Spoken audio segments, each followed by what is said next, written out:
Средното општинско училиште Димитар Влахот од вчера ја почна постапката за избор на изведувач што ќе го гради новиот ученички дом.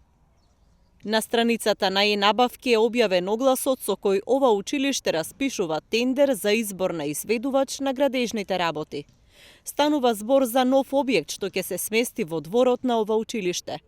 Проектот уште лани во октомври го најави градоначалникот Костадин Костадинов, кој рече дека потребите на Струмица се менуваат и дека новите струки во ова училиште, но и во Никола Карев, наметнуваат потреба од проширување на сместувачкиот капацитет на ученичкиот дом.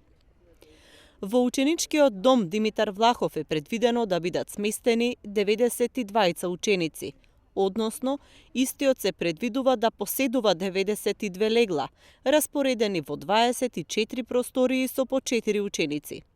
Исто така, планирани се и 2 соби за ученици со попречености.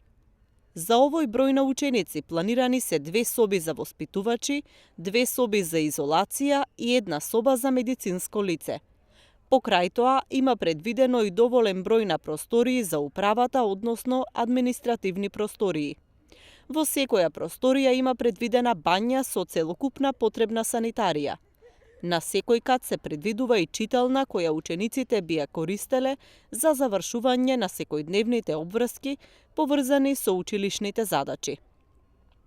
За изградбата на новиот ученички дом се предвидени околу 27 милиони денари од училиштето, како и 8 милиони денари од буџетот на општина Струмица.